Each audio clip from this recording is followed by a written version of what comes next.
SSC के GK GS series में आप लोगों का फिर से स्वागत है।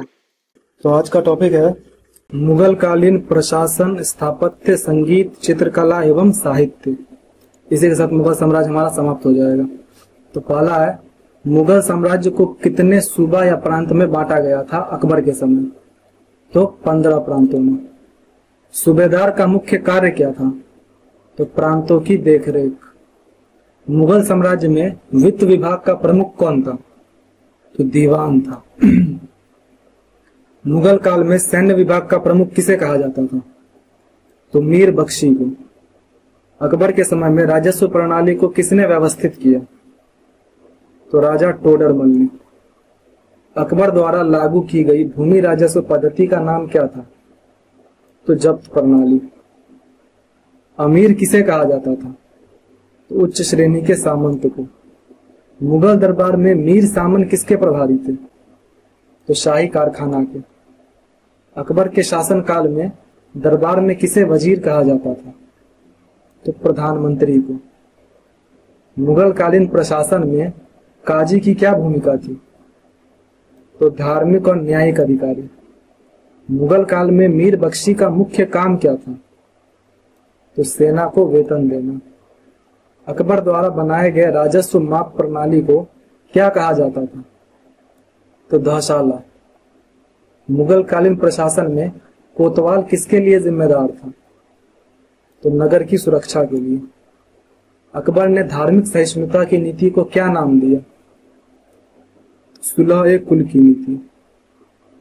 मुगल काल में जासूसों के प्रमुख को क्या कहा जाता था? तो वाकया नवीस। अकबर ने कर निर्धारण के लिए कितने वर्षों की उपज का औसत निकाला था? तो 10 वर्ष। मुगल प्रशासन में पट्टा प्रणाली किससे जुड़ी थी? तो भूमि राजस्व से। मुगल प्रशासन में दस्तक किसे कहा जाता था? तो व्यापारिक अनुमति पत्र को। अकबर ने किस वर्ष जजिया कर समाप्त किया था? तो 1564 में। अकबर के समय किसे मुख्य सेनापति कहा जाता था?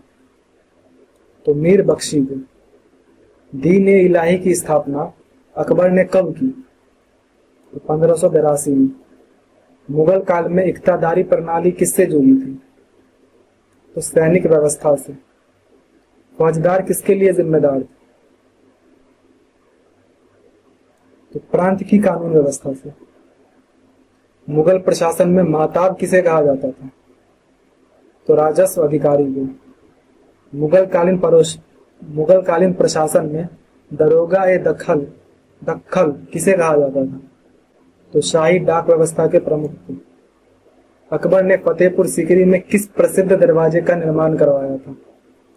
तो बुलंद दरवाजे का। अकबर द्वारा बनवाई गई राजधानी फतेहपुर सीकरी किस पत्थर से बनी थी? तो लाल बलुआ पत्थर से। इबादत खाना कहाँ स्थित है? तो फतेहपुर सीकरी में। अकबर ने किस मकबरे का निर्माण अपनी पत्नी मरियम उज जमानी की याद में कराया था? तो मरियम का मकबरा। हुमायूं का मकबरा किसके द्वारा बनवाया गया था? तो हमीदा बानो बेगम के द्वारा। हुमायूं का मकबरा किस स्थापत्यकार ने डिजाइन किया था? तो मिराक मिर्जा ग्यास। ताजमहल का निर्माण किस शासक के काल में हुआ? तो शाहजहां के काल में। ताजमहल किसकी याद में बनवाया गया था? तो मुमताज महल की याद में। ताजमहल किस वर्ष पूरा हुआ? तो 1653 में। ताजमहल का मुख्य वास्तुकार कौन था? तो उस्ताद अहमद लाहौरी। दिल्ली में लाल किला किस शासक ने बनवाया था? तो शाहजहां ने। लाल किला किस पत्थर से बना है? तो लाल बलुआ पत्थर से। दिल्ली की जामा मस्जिद का निर्माण कब हुआ? तो 1650 से 56 के बीच। जामा मस्जिद किसके द्वारा बनवाई गई थी? तो शाहजहां के द्वारा। अकबर का मकबरा कहाँ स्थित है? तो सिकंदरा में। अकबर का मकबरा किस पत्थर से बना? तो लाल बलुआ पत्थर से। एतमादुद्दौला का मकबरा किस शैली में बना है? तो संगमरमर की नक्काशी हुई है उसमें। एतमादुद्दौला का मकबरा किसने बनवाया था? तो उसकी बेटी नूरजहां ने। नूरजहां ने अपने पिता का मकबरा कहाँ बनवाया था? तो आगरा में। मोती मस्जिद का निर्माण किस शासक ने करवाया था? तो ये शाहजहां ने भी करवाया है, औरंगजेब ने भी, लेकिन आगरा में शाहजहां ने करवाया है और दिल्ली में औरंगजेब ने। तो यहाँ पे क्लियर नहीं किया, तो इसलिए इसका आंसर जो है दिया नहीं जा सकता, लेकिन पहले शाहजहां ने करवाया था तो यही मान के चलो। औरंगजेब ने किस प्रसिद्ध मस्जिद का निर्माण करवाया था? तो बादशाही मस्जिद। लाहौर की बादशाही मस्जिद किसके शासन काल में बनी? तो औरंगजेब के काल में।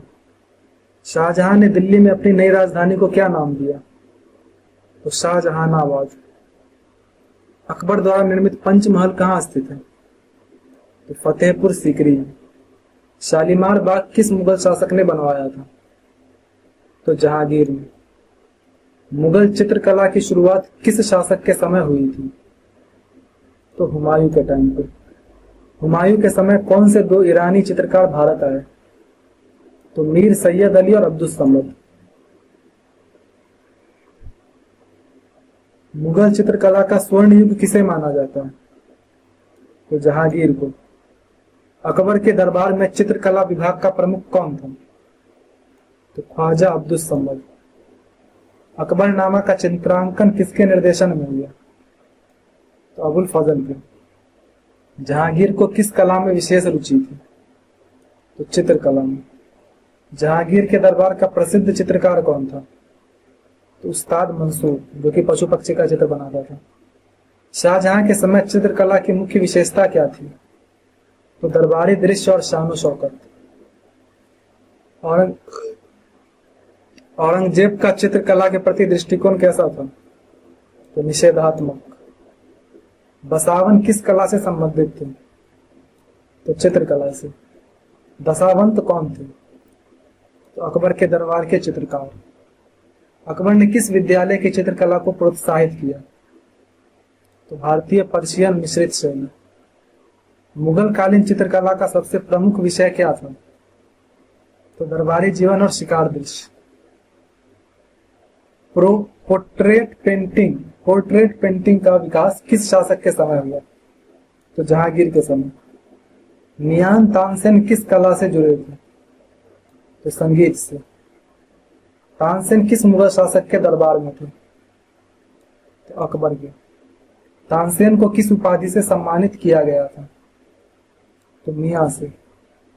तानसेन किस घराने से जुड़े थे? तो ग्वालियर घराने।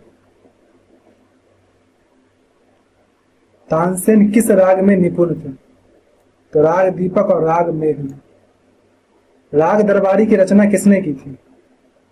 तो तानसेन ने। अमीर खुसरो किस वाद्य यंत्र से जुड़े थे? तो सितार से। तबले का आविष्कारक किसे माना जाता है? तो अमीर खुसरो को। अकबर के दरबार में संगीतज्ञों के किस समूह को नवरत्न में स्थान मिला था? तो तानसेन को। जहांगीर के दरबार का प्रमुख चित्रकार उस्ताद मंसूर किसके लिए प्रसिद्ध था? तो पशु पक्षियों के चित्र के लिए।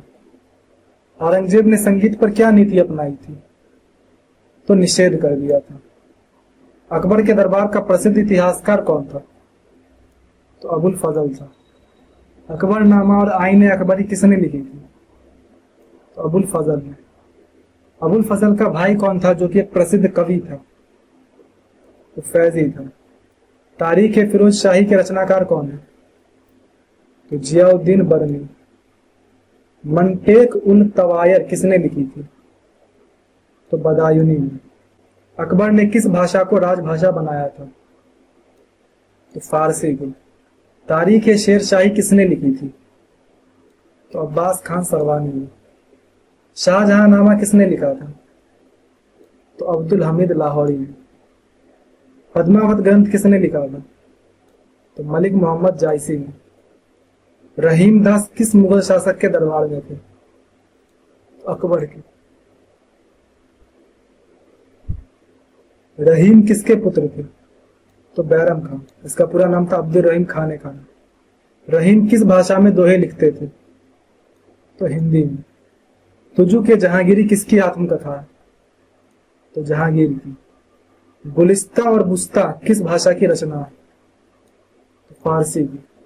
औरंगजेब के समय लिखा गया माआसिर ए आलमगीरी किसने लिखा था? तो खफी खान ने। रस खान किस भाषा के कवि थे? तो हिंदी के। रस खान किस देवता के भक्त थे? कृष्ण के। सूरसागर किस कवि की रचना है? सूरदास की। तुलसीदास की प्रसिद्ध रचना कौन सी है? तो रामचरितमानस। रामचरितमानस किस भाषा में लिखी गई थी? तो अवधी में। अकबर के दरबार में महाभारत का फारसी अनुवाद क्या कहलाता है? तो रज़्मनामा।